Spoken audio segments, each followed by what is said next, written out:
What's going on, YouTubers? For ladies and gentlemen, it's the Natural Born Thriller, and welcome everyone to All Elite Wrestling Review, the show from June 4th, 2021. This was your AEW Friday Night Dynamite results. Now this is their second time doing their Friday Night Dynamite show, and the ratings that they had was not good at all. It was like around over 500. And then we get to this one where it pertains to them being back on a Friday night, and they got down to a 400 overall, like over a 400 maybe, or 300. I don't know. But the point is, the schedule that AEW is that's being affected by the NBA schedule, which is why they haven't been doing it on the Wednesday.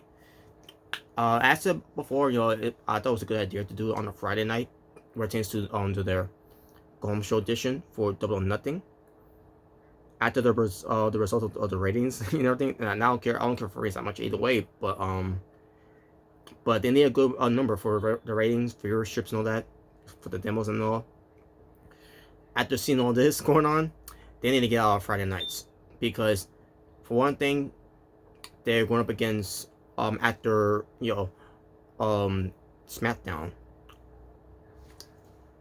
And it's a good thing they're not going up. It's a good thing they're not going up against SmackDown, because if they were going up against SmackDown, SmackDown will win the ratings from there, because SmackDown's been around longer. AEW has not been around for that long. Since the Dynamite show, and there's a lot of good things I've been hearing about SmackDown on the show. Especially with the whole thing with Roman Reigns being the head of the table, the tribal chief and all that, being the champion, finally doing something right for Roman Reigns. But whatever. Better late than never, right? But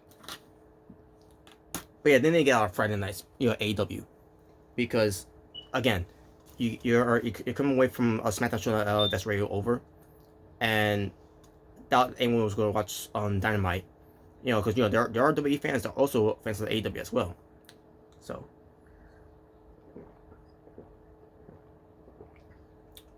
if I was to watching the product of WWE, I would have immediately went to TNT to watch Dynamite, because I'm a fan of AEW. Because well, here's the thing too, on a Friday I won't be able to watch it on a Friday either way, because for one thing I'm working. So but this is happening constantly, and it's really killing them, the ratings. So but by the way, I'm catching up, by the way. Remember, routines these reviews for AEW once again, because of my work, my job, and there you go. But yeah, I just want to say from there, they gotta get out of Friday nights, and they'll be back on Wednesdays though. But they're gonna do Saturday night first, which is coming this week. So as far as these reviews, you'll be getting these reviews for this week, and once you get to Saturday, I don't know if I'm gonna be able to watch it, because I gotta see how my if I will be watching it on a Saturday, if I'm not working, but I can't guarantee that. But it's whatever. But with that being said, folks, let's just get to the show here. We're taking to AEW Dynamite, in Darius Place in Jacksonville, Florida. Where Excalibur, Tony Schiavone, and Jim Ross are your commentators. The show opened up with basically what pertains to the fallout of Double or Nothing, obviously. We opened the match with Death Triangle, Penta El Zero Pac, basically those two going up against the Young Bucks, Matt and Nick Jackson being accompanied by Don Callis, the Good Brothers, Michael Nakazawa, or was it Michael T, MT Nakazawa, something like that, and Brandon Cutler. So before the match even got on the way, Frankie Kazarian came out of nowhere and starts attacking Michael Nakazawa. Just got the Good Brothers go after him. Basically, Kazarian did what he did, to cut down the teams. Or pertains to this match that's going on between Death Triangle versus Young Bucks. Now it's just on Don Callis on commentary, and and Brandon Cutler at ringside, I should say, happening in this match. And the match itself I thought it was pretty good. I thought this match was way better than the match that I thought happened at Double or Nothing, with Moxley and Kingston. In this match where Pac was going for the win, Cutler hits him with the camera, saying, "I'm sorry, I cheated and everything like that." And it's been shown too on BT as well. And a roll-up ended the match after the whole thing with the camera of Brandon Cutler using that he uses for BTE. And that finish was lame. Was lame as fuck. So stupid. That Pac lost because of that, and then he got rolled up for Young Bucks to win. Stupid. Complete stupid. And the Bucks starts being up on Pac and Penta after the match. All of a sudden, there's go for the BTE trigger, but Eddie Kingston coming out of nowhere. Basically to Penta. So Eddie Kingston coming out to help out his enemies. That's because they have history. Remember during the time when Pac when Eddie Kingston put Lucha Bros and Butcher and Blade together, and all he needed was the bunny there, and then he took a shot at Pac while he was overseas because it was during the pandemic, where you couldn't even travel, So, when he did came back though, that's when they picked up the this whole thing with a program between Eddie Kingston and Pac, which was great, and they've been public enemies ever since. Now all of a sudden, Eddie Kingston being the babyface, being with Moxley and everything, moving away from the Butcher and the Blade and the Bunny.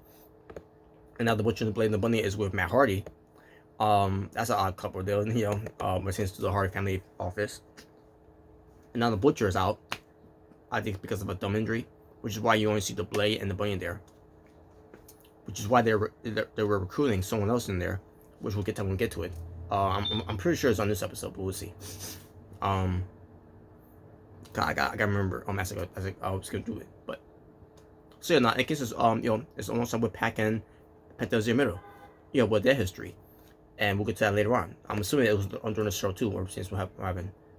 I'm pretty sure it was, but we'll get to it. Tony Schiavone welcomes Mark Henry to the ring with no music interest, by the way. I guess they're working on him getting a theme music, whatever. So we'll see. Will it be comparable to somebody get their ass kicked by 3-6 Mafia? Who knows? Maybe you could call up 3-6 Mafia and come up with a better I'm not saying it's gonna be better than somebody's gonna get their ass kicked. That's a great song for Mark Henry back in when he was in WWE. Somebody gonna get their ass kicked. So yeah, I love that theme. But we'll see. We'll see what happens. Hopefully, Tony Khan can pull money out of his pocket for 3-6 Mafia to come up with a theme song for Mark Henry for AEW. But we'll see. We shall see.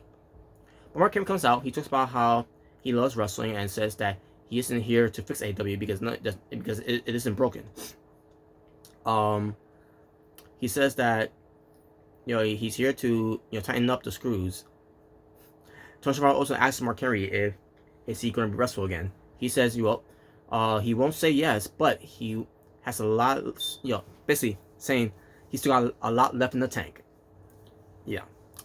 So also Vicky Guerrero comes out, interrupts, excuse me and everything, screaming all that to Mark Henry and Tony Schiavone, told them to get the hell out of the ring, and they leave. Well, I knew Tony Schiavone would, but Mark Henry leaving? Wow, you really took the balls out away from him there. I mean, you basically cut the balls off Mark Henry from there, from Vicky Guerrero. So Vicky Guerrero, all of a sudden, she starts introducing Andrade El Idolo. And now first I didn't catch what she was saying there when she said that. All of a sudden, this guy come out. It is the former Andrade Cien Almas, who's also is the former La Sombra, which by the way, he did trademark that name. And he comes out as Andrade El Idolo. Now he's been called that before, after leaving WWE. The fact that he can still keep the name of Andrade, it's unbelievable. Now, and the thing about the name Andrade, I had issues with him just be called Andrade, because Andrade Cien Almas in WWE is a unique name, and when they took that the whole thing away from him and just call him Andrade, I'm like, that's lame. It's not markable. It's not markable. It needs something, and Cien Almas going into that name of Andrade means something. now that he's gone for WWE, and he's still sticking with the name of Andrade, which is great. And you added in El Idolo, which is the idol. So Andrade El Idolo is another unique name next to Andrade Cien Almas. So I'm glad that's that he's still going by the name of Andrade there. So he cuts a promo and says that he used to say that he is the face of Latinos, but today he will be the new face of All Elite, and says wearing a necklace. I'm sorry. He didn't really say much after that. So, but he's wearing a necklace with his La Sombra mask, and that's another thing too. He doesn't have music either, by the way, but I'm pretty sure they'll work on that one too when he gets his music. But we'll see. So yeah, this is great. He not only is there in AEW, but also keep in mind too, for returns to Triple A, Triple Mania. Basically Triple A, Triple Mania. Returns to the Triple Mega, for the Triple A Mega Championship title that Kenny Omega's got the belt. It's gonna be Andrade El Idolo versus Kenny Omega at Triple Mania for the belt. And hopefully Andrade wins it, because this whole thing with Kenny Omega being on the belt collector is lost its steam, unfortunately. So.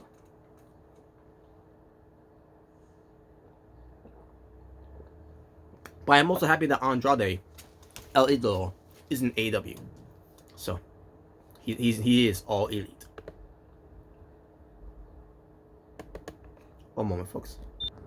Every time I do that, I'm in the middle of eating. That's why I decided to do the one moment, please. So then we get to the Nightmare Family, Cody Rhodes and Lee Johnson with our answer at ringside versus The Factory, QT Marshall and Anthony Ogogo. And the match was good. And of course, you had some screwy finish in the match. For example, a referee distraction where Clay was getting ready to go for the win here. But a referee distraction happened because Aaron Solo came out there. So Anthony Ogogo hits Cody Rhodes with a punch to the jaw. QT Marshall goes with a pin and gets the win.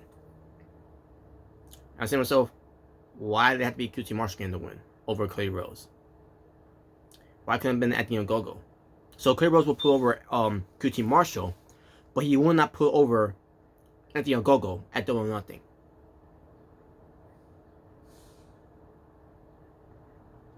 So after the match, QT Marshall said that he shocked the world, and for a reason he targets Tony Schiavone, saying that you never believed in me and blah blah blah. And I say to myself, what does Tony Schiavone got anything to do with this? I get that he's a longtime friend with the Rhodes family and all that, but I didn't understand that at all.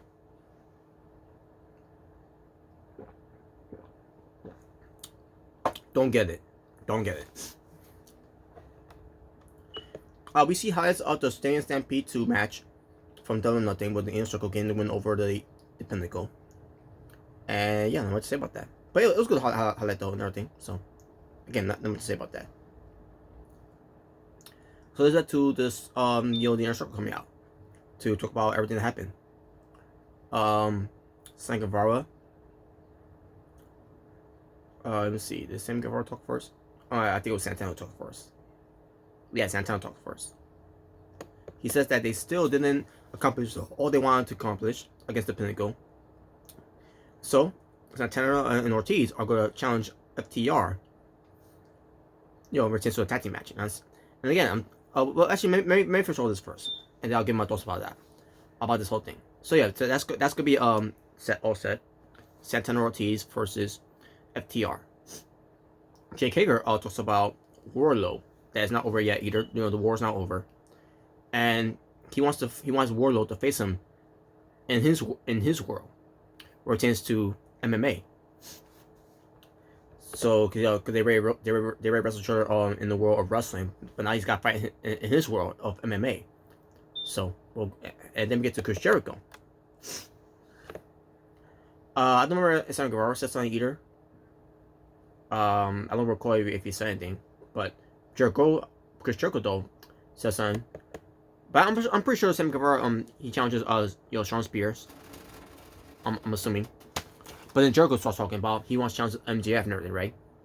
Because it's not over between those two. And again, he had to bring up the whole thing happened with him at the whole blood and guts thing.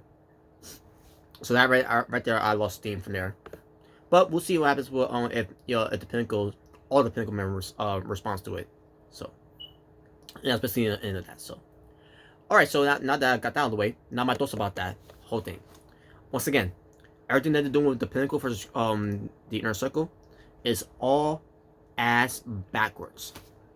When they first started putting up the Pinnacle together, they should have done some series of matches first. FTR versus Santana Ortiz, Jay Kicker versus Warlow, with the whole MMA fight thing that they already did, by the way, which I'm gonna get to that review when I get to it, and I'll give you my thoughts about that too.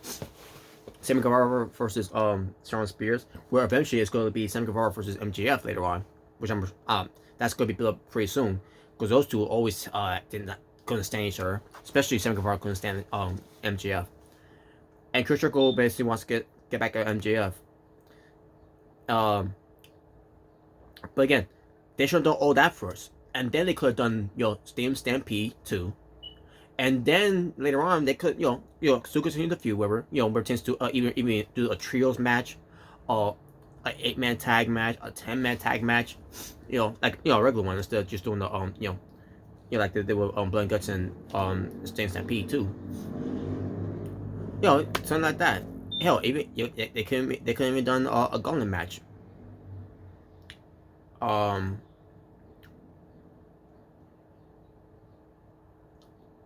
Actually, I don't know where I was going with there, but they could have something else to do, and then you could have led to the feud ending between those two factions in Blood and Guts, maybe at All Out.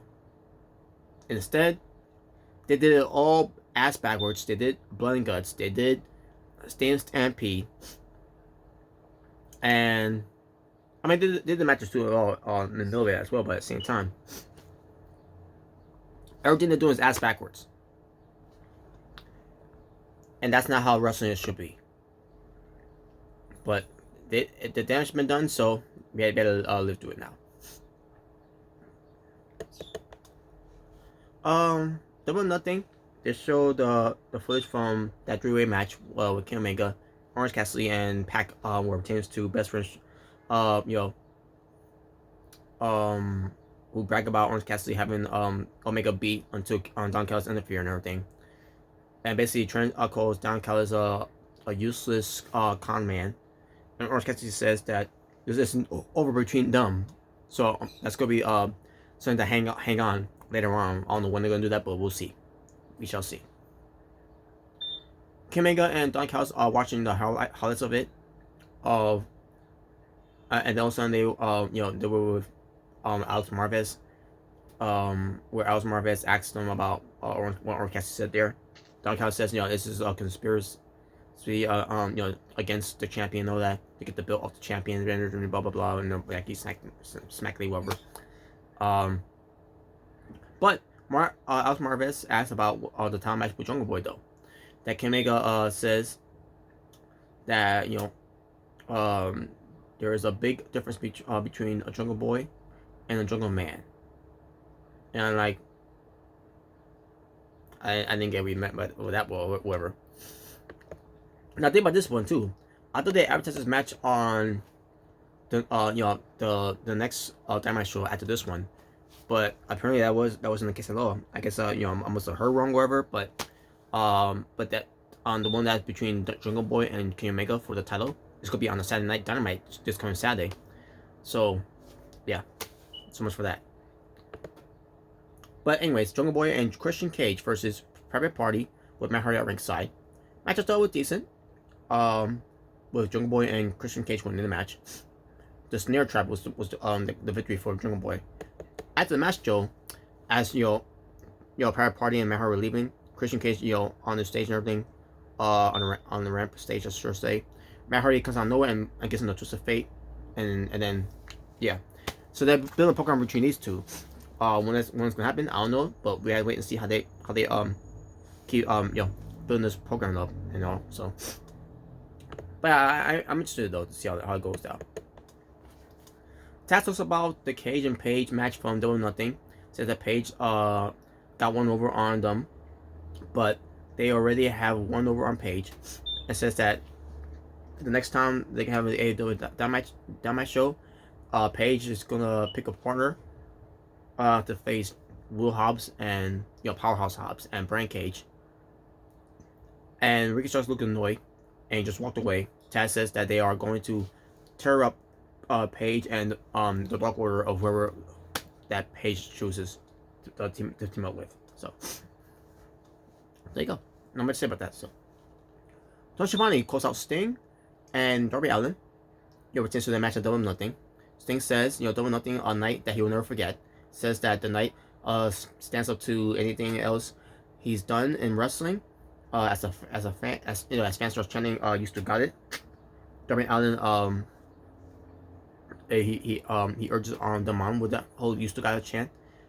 And then Sting says thanks to the fans, but then also Scorpio Sky and Ethan Page show up on the screen saying that, Sky said this to Sting. That's incredible at the pay-per-view that he's now that he knows why Sting is called the Icon. And it says that he looks good. And then he says something about, you even smell good. And I'm not kidding you when I say this. Scorpio Sky in this promo that he was doing about Sting, saying that he looked good and he even smelled good. I didn't know you had to smell good in wrestling. In the wrestling match, I should say.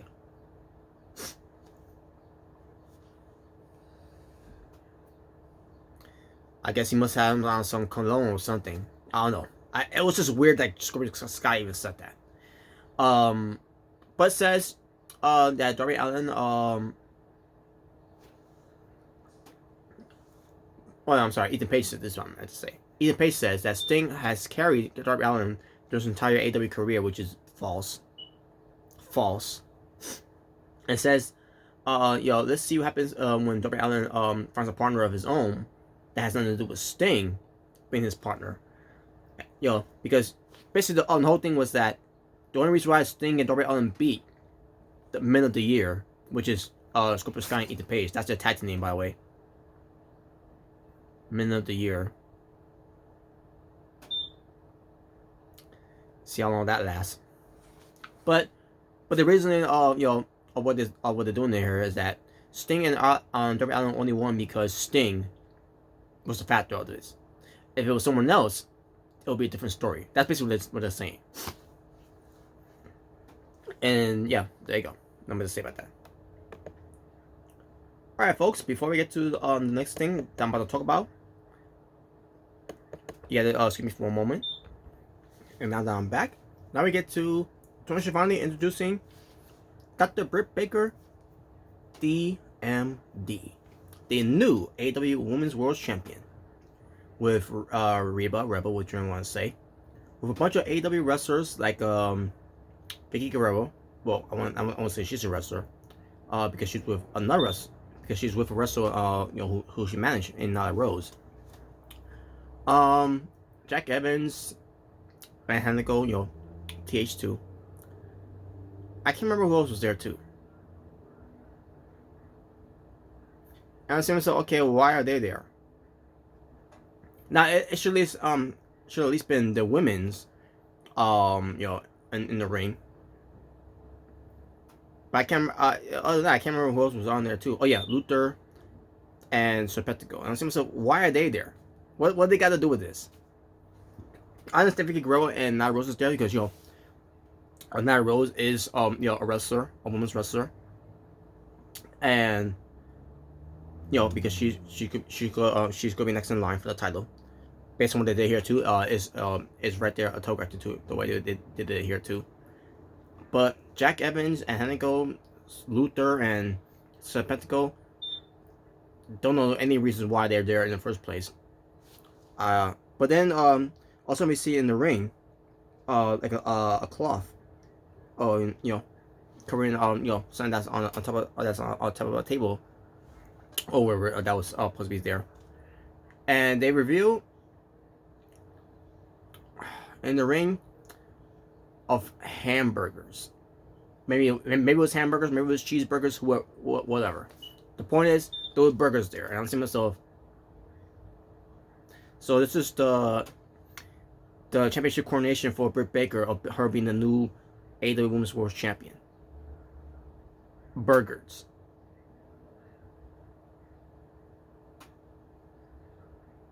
Surprised she didn't say, "Welcome to Good Burger, home of the Good Burger. Can I take your order?"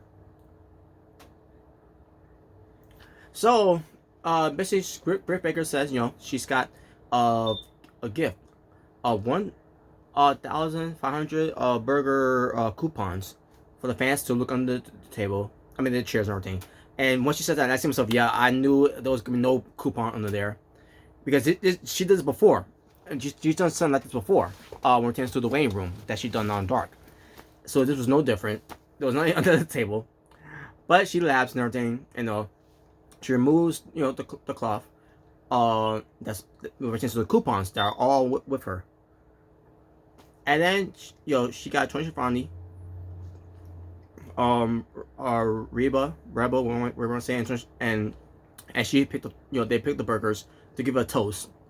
All of a sudden, that Rose sets the burger off of them, and then she flips the burgers off the table wherever as she leaves. And I'm saying to myself, this sucked. This absolutely sucked. I didn't get what was the purpose of that. I didn't get what was the point of that. It had no place in wrestling at all. It was just terrible.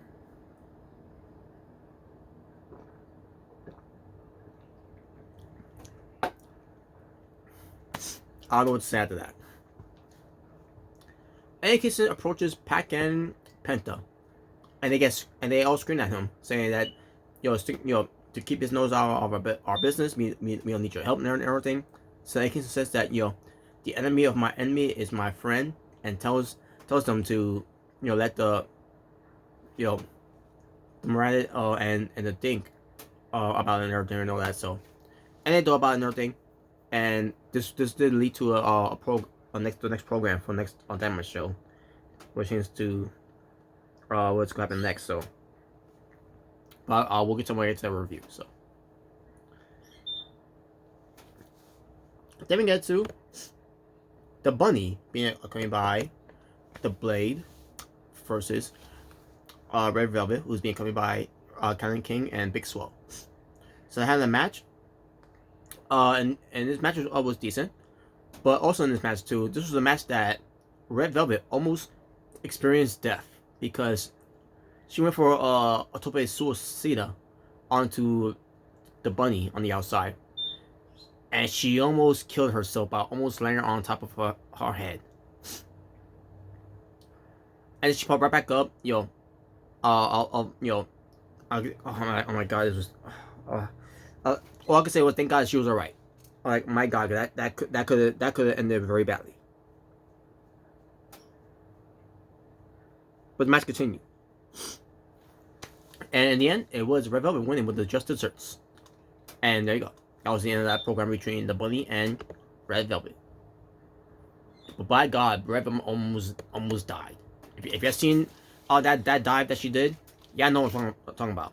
She, just thank God she didn't think about things and pretty badly there. Dark Order wishes on John Silver happy birthday, and says that Tony Khan has given him a gift of the TNT title match against Miro, but he's not cured yet, so he decided to give the title shot to Evil Uno. And then also we get to Also we get to Miro, who gives a shout to his wife, and for being hot, which is true. And it says, well, he most likely laughed that Evil Uno is a challenger. Says that he realized Uno comes from a emotional place that is going to get him hurt, because he has no feelings. He will use the teachable moment for the rest of the locker room. Says that You will only come after someone like him when you are sure you can survive, not when you think you might be able to win. And that was it. And there you go. So we'll get to that review when we get to it. Because now we get to the main event, the bull rope match that was plugged back in Double Nothing after what happened with Dustin Rhodes versus Nick Comoroto from that Casino Battle Royale. So this match happens. Match was decent. Nick Comoroto opened up pretty badly. Aaron Solo was out there too, by the way, for Nick Comoroto. I think Lee Johnson was out there too, if I'm not mistaken.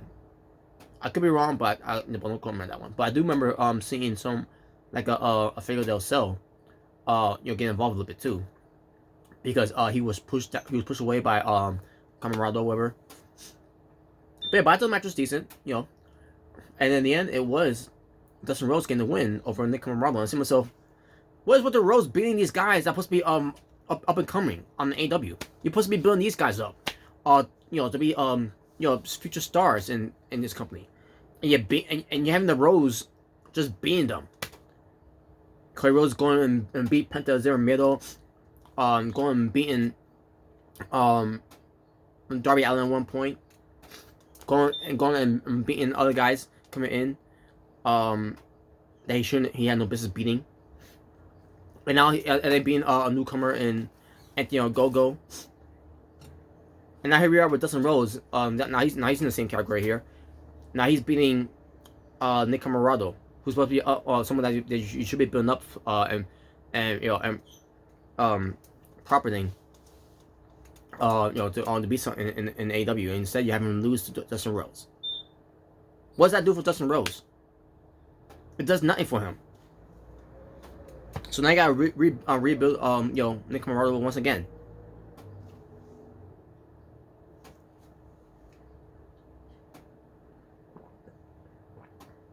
And yes, he was protected in the loss. The whole exposed turnbuckle, snake eyes to the turnbuckle and all that, him bleeding too and all, the cowbell with Muse. But I don't care. Oh, also, apparently also, when Aaron Solo was getting involved again, Colton Gunn, the son of Billy Gunn, came out there to chase him away too. So basically, you got a lot of the Nightmare Families getting involved here. Which is why that the factory factions needs to build up more people into the factions. The fact they haven't done that yet is unbelievable. Because the factories are outnumbered against the Nightmare Families. Because anyone it could be in the Nightmare Family. Hell, even I could be in the Nightmare Family. The Asylums could be part of the Nightmare Family. But there you go. And that will conclude your AEW Dynamite results, which is the fallout of Double Nothing. And yeah, there you go. I did the Tomorrow Wrestling with 5 matches, but let me just double check.